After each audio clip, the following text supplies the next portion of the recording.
Olá, você, seja muito bem-vindo, muito bem-vinda a mais um videocast do programa Escutando os Sentimentos, que é uma produção do Grupo Espírita Esperança de Camaragibe, Pernambuco. Hoje vamos dar continuidade ao estudo do livro Reforma Íntima Sem Martírio, que é uma psicografia do Vanderlei Oliveira, pelo espírito da Hermance Dufour. Eu sou Viviane e aqui ao meu lado temos a Alzira e a Sandra Almeida, que vai dar continuidade, né, a esse bate-papo. Tudo bem, meninas? Tudo bem, Vivi? É um prazer Olá, imenso estar aqui com você, com a Alzira, para a gente estudar, para a gente debater e refletir sobre mais um capítulo desse livro maravilhoso que é Reforma Íntima Sem Martírio. pois é. Então, esse livro, né, A Reforma Íntima Sem Martírio, que nos traz tanto aprendizado, sobretudo acerca de nós próprios. O grande segredo da transformação, né? Eu gosto de dizer isso porque realmente a Hermance, ela nos traz assim pérolas maravilhosas. Então, vamos aproveitar. Isso. E assim, o capítulo de hoje, né, é um capítulo muito interessante que ela vem tratar, vem abordar, vem nos convidar a fazer uma reflexão acerca de rótulos, né? Rótulos que nós damos em diversas áreas da nossa vida, nos são dados e nós mesmos nos damos esses rótulos, né? Ela vem trazer como tema, o nome o título, né, do capítulo é Espíritas Não Praticantes. Né? Então, assim, em diversas áreas de nossas vidas, nós somos não praticantes de alguma coisa. Né? Então, assim, existem mães não praticantes, pai não praticante, filhos não praticantes, empregado, patrão não praticante. Né? Então, em diversas áreas, nós trazemos, né, essa não prática de algo. Então, eu queria começar, não vou nem adentrar logo na questão espírita, mas eu queria começar perguntando a vocês, o que é ser uma pessoa não praticante? Você pode começar, Sandra? Vivi, é, não praticante de alguma coisa. Eu não pratico, por exemplo, atividade física, tá? Gostaria muito de estar praticando, mas eu não pratico. Então, assim, às vezes eu vou para o trabalho de manhã logo cedo, vejo alguém correndo, o pessoal muito animado, e eu falo, ai meu Deus, como essa pessoa é corajosa. E, de fato, eu não pratico, né? Mas só fazendo aí uma pausa para esse não praticante, quando a irmã se coloca logo no título, sabe? Ela me chamou mais atenção exatamente por isso. Porque ela coloca assim, espíritas não praticantes? Como assim? Espíritas não praticantes? Ela faz uma pergunta que eu achei muito pertinente. Se você é espírita, não é praticante, é espírita? E vice-versa, né? Então já é uma provocação que a irmã muito, muito sabiamente, sabiamente faz a todos nós que vamos ler esse livro maravilhoso que é Reforma Íntima. Alzira, o que é ser uma pessoa não praticante para você? Alguém não praticante? Olha, pois é. Eu diria assim, né? Uma pessoa que é não praticante, ela tem uma filosofia, ela tem suas convicções, ela tem algumas convicções, mas ela não consegue colocar aquilo no dia a dia dela, né? Ela não consegue realizar. Ela fica no âmbito da teoria. Então, ela estuda algo, mas na hora de realizar, ela não consegue. Para mim, essa frase, né, não praticante, estaria ligado a isso, né? Muito Mais ou bem. menos isso. A pessoa que está cheia de teoria, ela está cheia de teoria, estuda, mas na hora do vamos ver, né, de realizar, ela não realiza. Então, assim, Sandra, eu acho interessante que a Hermância, ela é bem didática, como sempre, e ela traz aqui, primeiro coloca mais ou menos o que é ser espírita, né, e umas etapas que a gente pode considerar de como você atinge, né, a questão de ser espírita, né. Então, eu queria, assim, eu penso que a definição de ser espírita de Hermância é uma, mas eu penso que ser espírita para mim é uma coisa, para Sandra é outra, para Alzira é outra. Então, eu queria ouvir das duas o que é ser espírita? Aí, quando eu entrei no espiritismo, Vivi, me vou dar esse parêntese aí, né? Quando a Uhum. gente entra no espiritismo, principalmente alguns anos atrás, eu estou no espiritismo há uns 20 anos aproximadamente. Então, quando a gente entra exatamente para conhecer, para entender o que é tudo aquilo, e muitas vezes atraído pelas obras assistenciais, pelas coisas que são feitas ali dentro, e começa a perceber pessoas dentro da casa que falam manso, falam muito tranquilo, falam muito da caridade, sabe? Dessa bondade, dessa benevolência. E aí você fica, meu Deus, será que eu conseguirei ser espírita de verdade? Porque o espírita que está aí há muito tempo é uma pessoa maravilhosa. É uma pessoa muito boa, é uma pessoa acolhedora, caridosa, né? Se dedica a vida dele a fazer obras do bem. E aí o tempo vai passando e você vai vendo que aquelas pessoas são pessoas que têm defeitos assim como você, que ainda estão galgando conhecimento para se auto-perceber com deficiências que precisam ser buriladas, qualidades que precisam ser desenvolvidas. E aí você vai percebendo que ser espírita, de fato, é um processo principalmente interior e, acima de tudo, individual, porque cada um vai se perceber espírita à medida que vai adquirindo os conhecimentos e vai internalizando esses conhecimentos, para a partir daí colocá-los em prática no seu dia a dia, na sua forma de ver e viver a vida. E tem etapas, não é, Alzira? De ser espírita e a irmã traz etapas, né? Um processo, como Sandra bem falou. Pois é. Olha, eu tenho dificuldade de falar nisso, porque eu nasci espírita, né? Quando eu nasci, quando eu vim ao mundo, minha casa já era cheia de teorias espíritas. Minha mãe, ela pregava a doutrina para a gente. E assim, eu já me vi no mundo espírita. Mas como Sandra falou, a gente, mesmo nascendo espírita, por isso que eu puxei essa cordinha aí, não é fácil, né, a gente colocar, praticar, né, a gente realizar tudo que a gente ouve. Então, a Hermance, por isso que a Hermance, sabiamente, ela vem falar das etapas. Então, Sandra falou que chegou à casa espírita, né? Então, a gente chega, a Hermance diz que primeiro a gente chega, por algum motivo a gente chegou à casa espírita. Muitos vão pela dor, né? Eles chegam com o sofrimento, então eles estão buscando ajuda, alento, conforto. Outros vão pela curiosidade, não é? Ouviu falar, achou interessante. Primeiro a gente chega, a irmã se vai dizer, e depois a gente vai tendo conhecimento, e esse conhecimento ele vai entrando pela razão. Na psicologia a gente usa muito o termo aqui, ó, da testa, razão, raciocínio. Então o espiritismo ele vai penetrar pelo pensamento. A gente começa a entender aquilo que está sendo dito nas palestras, aquilo que a gente lê no Evangelho no Lar, nos estudos, né? Porque a Casa Espírita tem os estudos, então a gente entra pela racionalidade, pelo pensamento. E aí ele vai depois, numa terceira etapa, né, que são três, ele vai brotar no coração. E aí é o segredo, né, o grande segredo que a irmã se vem trazer para a gente, é essa coisa do coração. Então, a gente vai sentir o evangelho dentro de nós, né? Porque um ponto muito forte no espiritismo é o evangelho do Cristo, né? A boa nova. E aí a gente vai começar a sentir aquilo dentro de nós, né? A gente vai sentindo. Como é esse sentir?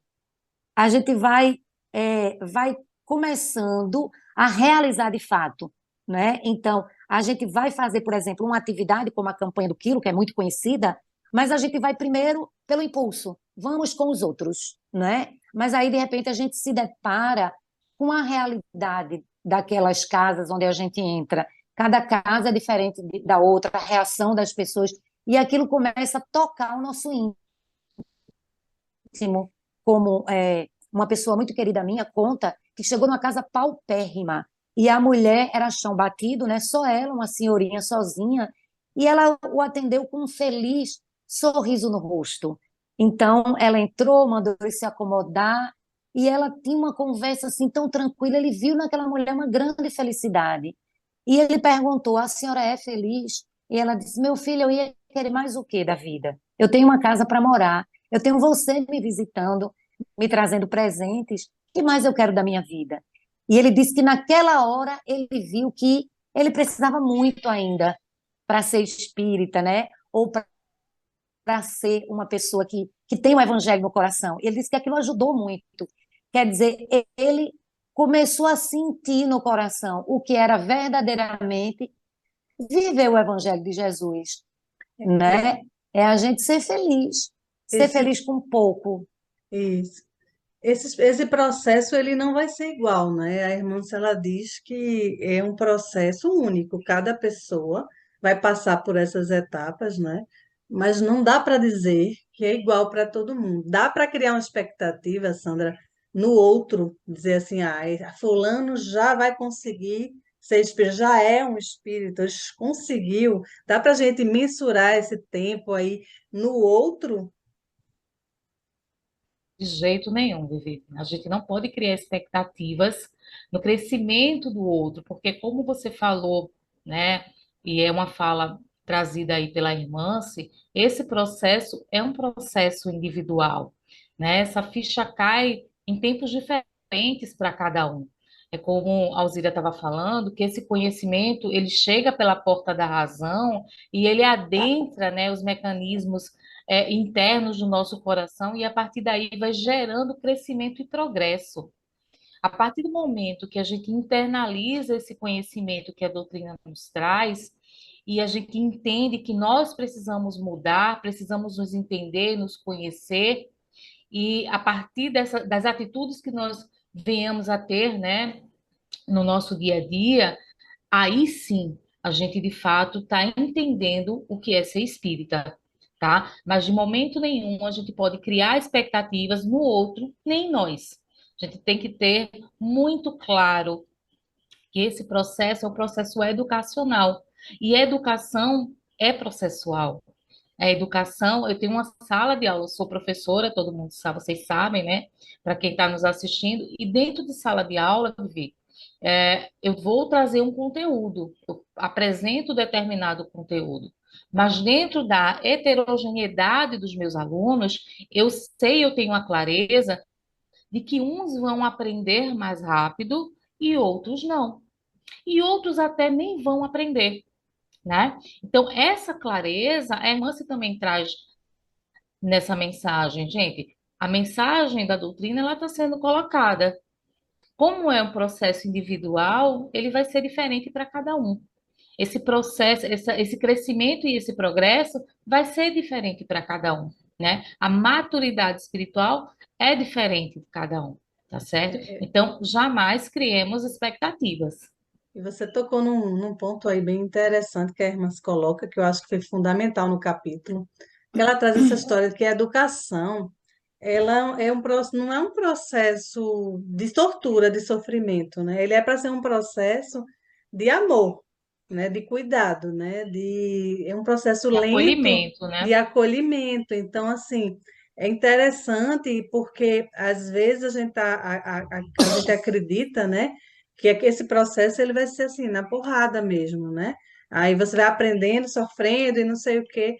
E na verdade não, porque você tem aí a teoria, né? Assim, você entrou na casa espírita, você começou a estudar a codificação, você vai fazendo campanha do quilo, você vai trazendo, né, toda essa filosofia para dentro de você, não é? Mas assim, você também não pode se culpar na hora do vamos ver, que aparece uma situação real na sua vida, que você não conseguiu colocar ela em prática, né? Porque como é um processo educativo, você está aprendendo, desculpem, dia a dia, minuto a minuto. Você está crescendo a cada minuto, não é? Nesse processo.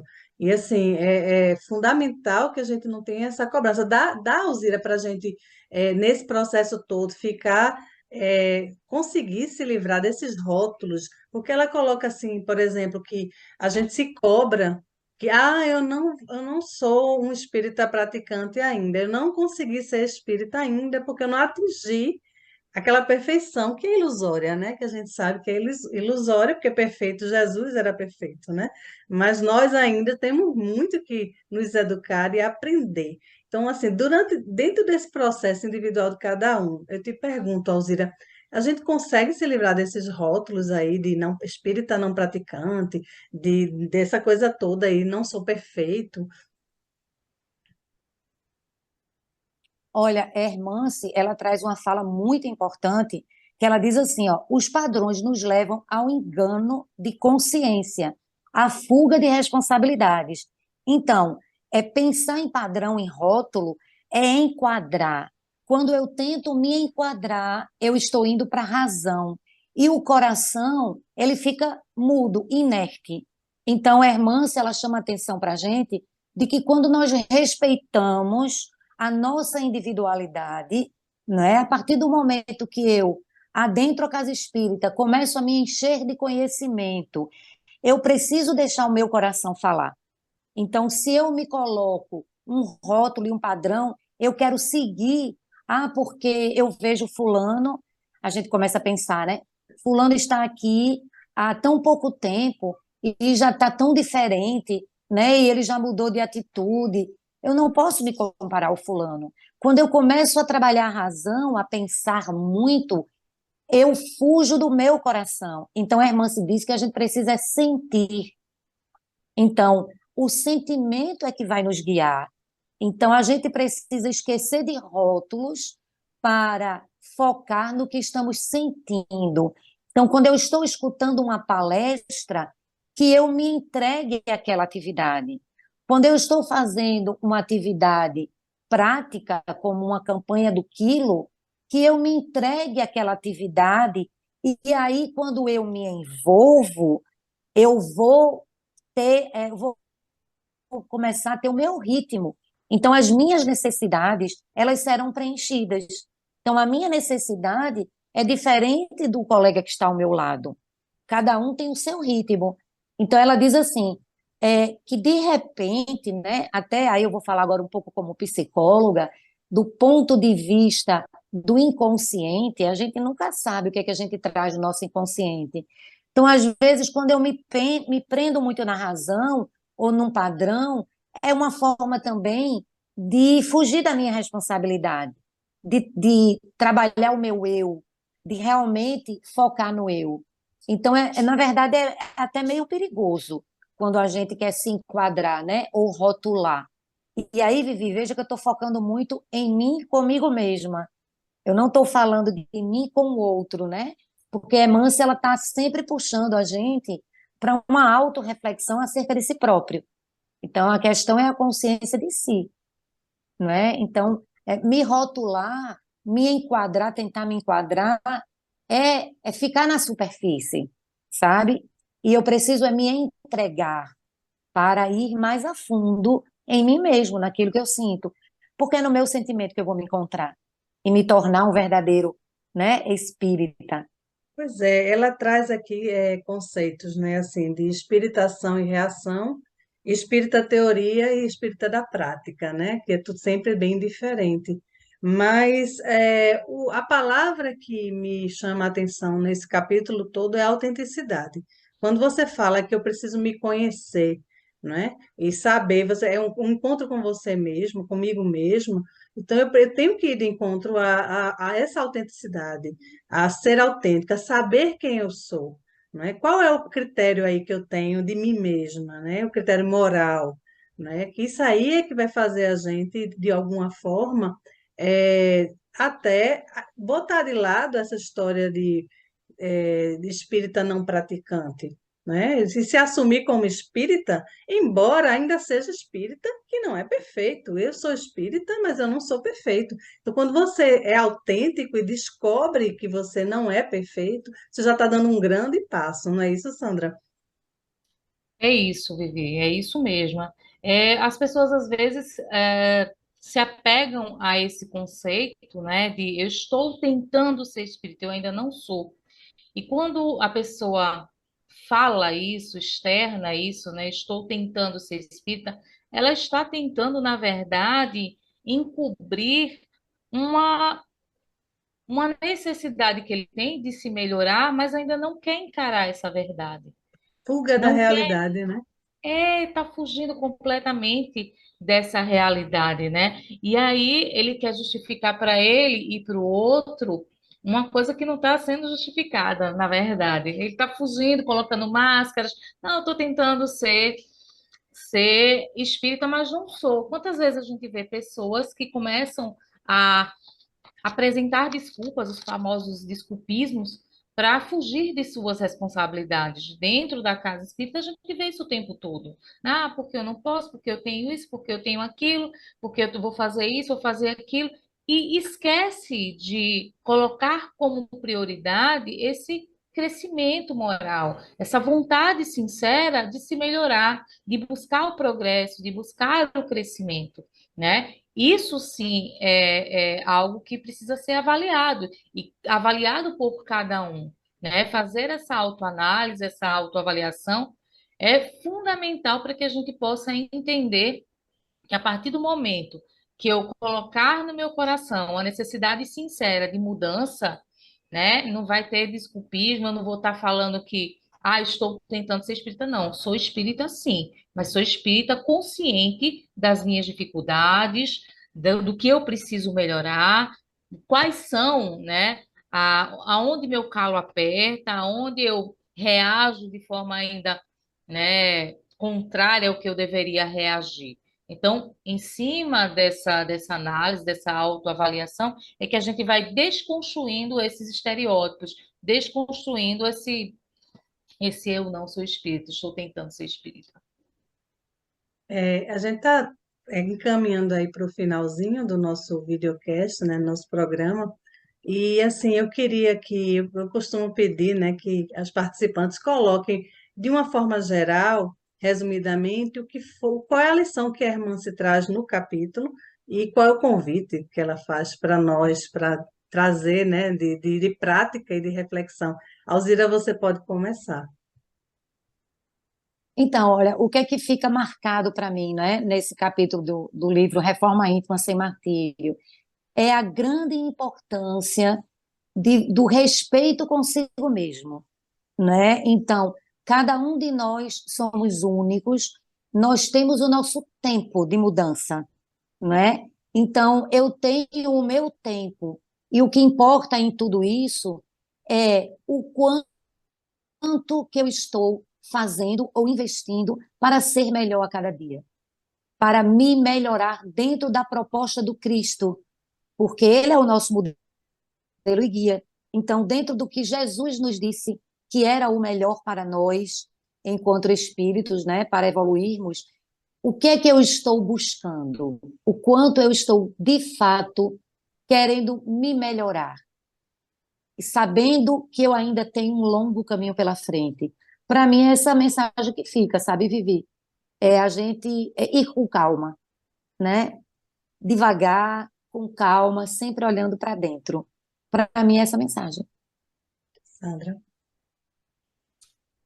No final do capítulo, tem uma passagenzinha pequena do capítulo 15, versículo 9 e 10, que ele diz: Não sou digno de ser chamado apóstolo, mas pela graça de Deus já sou o que sou.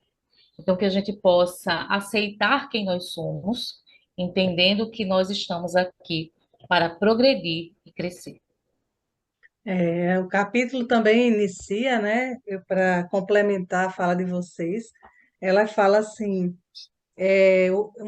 capítulo 18, item 6 do Evangelho segundo o Espiritismo, que diz assim: Nem todos os que me dizem Senhor, Senhor, entrarão no reino dos céus. Né? Então, para mim, nesse capítulo, a irmã está dizendo que a gente assume o compromisso de ser espírita e dê o melhor de si para isso.